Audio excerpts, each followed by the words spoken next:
choices when it comes to pizza. So we have that place over there, or we can go to Upside Pizza. All right, we gotta decide as we're crossing the street. Welcome back to my channel. You're in for a treat as I share all the places we ate from our recent New York City trip, ranging from late night pizza to fine dining at a Michelin restaurant. Hang on to your bibs as we take the subway. First thing first, we hopped over to Queens for a family dinner on our first day in the city. This is a tradition and the train ride never gets old. The sudden downpour was a surprise when we got out of the train station. I was sprinting as if I was making a mad dash to the finish line at the New York City Marathon again. I didn't see rain on the forecast when we had left Los Angeles, but then again, you know about summer storms on the East Coast. No bother, we arrived at our usual Japanese restaurant, Ariyoshi, which is conveniently located off the 7 train. They have all sorts of Japanese dishes on the menu, and what caught our eye was the cooked sushi roll family platter.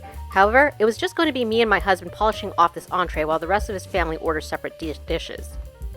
They brought out our special sushi platter. Now, this may seem like a lot of food, but we had only eaten a small bag of pretzels on our flight. We were famished and made short work of the 8 rolls that consisted of a California roll, lobster roll, Boston roll, tempura roll, and eel avocado roll. Not bad for $62, which is a bargain for this day and age. What a way to end our first dinner in New York City, and it was time to head back to Manhattan. After a huge sushi meal like that, we wanted to go for a walk around the shops at Hudson Yards, which is the last stop on the 7 train. How convenient.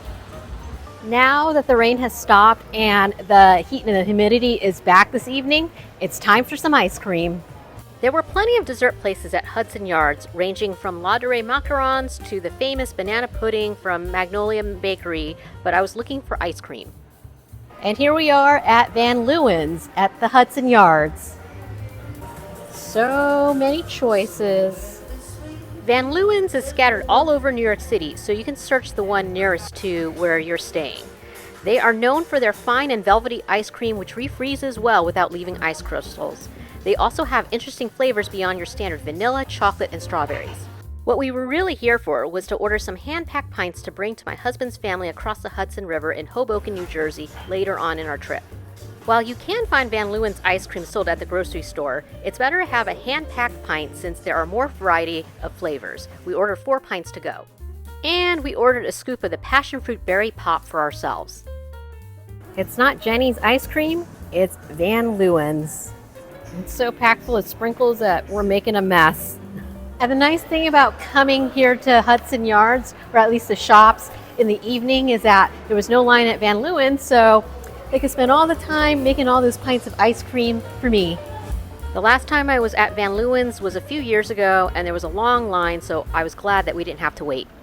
And how are we going to store the ice cream, may you ask? Well, our hotel comes with a fridge and freezer. Oh, good thing we walked here quickly. It's getting already soft. Here's honeycomb, then there's the passion fruit, the chocolate crisp cereal and milk. Lastly, the praline butter. And there you go, 4 pints of Van Leeuwen's ice cream. It doesn't get any fancier than that. And I'm gonna push this into the freezer and close it up. While there are endless choices of eateries in New York City, we always pick one fine dining restaurant to make reservations at. I had done my research using the New York Times 100 Best Restaurants in New York City 2024 list. Everything looked good, but there was one restaurant that caught my eye, which was Le Coucou in Soho. This French Michelin star restaurant had jumped several spots on the list from last year. But before we made our way to Le Coucou, we stopped by our hotel's complimentary cocktail hour. Hey, that is one way to take advantage of any freebies in New York City. Not much cheese left. Oh well. This is our version of pre-gaming before our fancy dinner tonight. It's not much, but the price was right. It was free, courtesy of our hotel stay. Besides, I don't want to fill up on the cocktails before the real cocktails.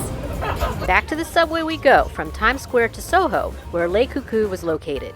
A little about this restaurant: it is a 1-star Michelin, which I think can be fun to explore because they have high quality dishes without the formality of a 3-star.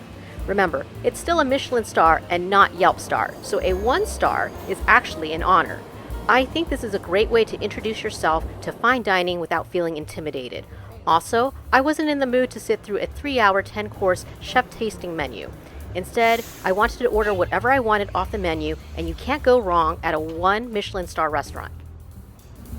We're headed to Soho. Specifically, we're headed to Le Coucou. And here we are, Le Coucou. It's located at 11 Howard, which is a hotel. So if you remember the series Finding Anna, or if you read the article in the magazine, Anna Delvey stayed at this hotel and rang up a bill of 30 grand. That's right, this is where it all happened. That's where all the scams happened. Not gonna lie, the other reason that I was interested in Le Coucou and 11 Howard Hotel was that the scammer Anna Delvey had eaten and stayed there. It was like going to the scene of the crime. We got here super early, like obnoxiously early, like 30 minutes early. I guess I overestimated or underestimated the time that it took for us to get here from Midtown. I think I panicked when I got the text to remind me of our reservations and that they would only hold reservations for 15 minutes. We got to take a look at the bar at 11 Howard and imagine what it must have been like for Anna Delvey to meet up with the other shady characters such as Farmer Bro. Really, you need to Google her or watch the Netflix series because the story was unbelievable. Okay, so we actually went to the wrong place. It's actually around the corner. But hey, it's okay. I've been wanting to see what the inside of that hotel looks like anyways. So this actually is the entrance. Whoops. I didn't see the door. I saw that sign earlier and just assumed those were windows. My bad. We were not late to our dinner reservation, and in fact, we still had 5 minutes. We were promptly seated in an intimate setting that allowed me to take a good view of the open kitchen. Ever since I ate at 11 Madison Park several years ago, I'm obsessed with finding out where the plates are made, and this one was made in France. As usual, there was the homemade bread and butter, which are my weaknesses as a long-distance runner. There was a refreshing mocktail called the Tropical Cooler, which was a perfect blend of pineapple juice and ginger. Our appetizer consisted of yellowfin tuna, scallop, esplit oil, spring onions, which was light and yet flavorful. It was followed by foie gras with morels and turnips and spiked consomme. I've never had foie gras served as part of a broth, and you can tell how rich the broth was from its aroma. That broth was so delectable that my husband had to have every last drop. For the main course, my husband had the halibut in fermented daikon and ordered caviar to go along with it, which elevated the butteriness of the fish. Hey, treat yourself. As for my main course, I had the duck breast with apricots. They even brought out the saucepan containing the giblet of the rest of the duck, along with chanterelles, so it seemed like I had the entire duck. Good thing we didn't eat the entire bread basket in one go because we had enough to dip in that luscious sauce. Even my husband could not resist helping me clean the saucepan. We topped off dinner with a pot of lemon ginger tea. Dessert felt like a chef tasting menu since they brought out a complimentary slice of their Coucou chiffon cheesecake, which had strawberries and vanilla. Oh dear, 3 desserts, and now I'm glad we didn't sit down for a 10-course meal. On top of that, they had small treats for us, including some chocolate ganache with mini macarons and mini madeleines. Wow, we had just as much dessert as our appetizers and main courses. The lemon sorbet, pine liqueur, dark chocolate were a much-needed palate cleanser after our decadent main courses. The richness of the chocolate tart complemented the banana stracciatella ice cream. Take that, Van Leeuwen's. I was entertained by the lightness and jiggliness of the chiffon cheesecake since I'm used to ones that are dense. Unlike Anna Delvey, we settled our bill and did not have my father wire the money, as she would say. All in all, this was definitely a splurge, but still not as expensive as a chef tasting menu. What I appreciate about Le Coucou was that it was a demonstration of perfect French cooking without some of the gimmicks of gastronomy, such as foam or liquid nitrogen. So if you want to experience high-level French dining, then come to Le Coucou. Changing gears now, we're back to fast casual dining in the heart of Chinatown. Normally, we would come to Joe Shanghai's for lunch when it's not crowded, but we ended up coming here for dinner one night and there was a long line. Yeah, it's so crowded we had to get a number, and here we go, number 98. Truthfully, I don't even know why I'm even looking at the menu because there's only one thing that we order, but because we still have a bit of a wait, I'm bored and I just want to have something to read. I almost had a heart attack over the thought of my husband losing the ticket because it's like the golden ticket from Charlie and the Chocolate Factory. No way I was going to go back in line again. But luckily, he found it and we were led to our table. As I mentioned, there's only one thing we order, and it's the juicy pork soup dumplings. I may live in Southern California where there are plenty of Taiwanese restaurants, but I have yet to find soup dumplings that are as big and full as the ones at Joe Shanghai's. 8 soup dumplings come in one tray, and we ended up ordering 3 trays. Hey, remember how we put away all that sushi on our first night?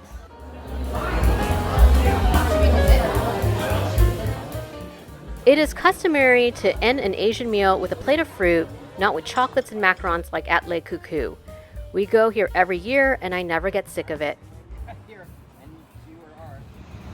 Now, if you're looking for some place for a quick bite, I recommend checking out Koreatown, which is located in Midtown. We've been coming here every year since the pandemic, and I can already see some changes going back to its pre-pandemic status as the alfresco dining stations were becoming fewer. There's a tiny food hall in the middle of Koreatown with 3 stalls if you want to grab something fast. Machi Machi is known for their fruit drinks and milk tea. You can order them off the kiosk. There's also Jongro Hot Dog and a place where they have candied fruit and mochi donuts. It's one-stop dining here.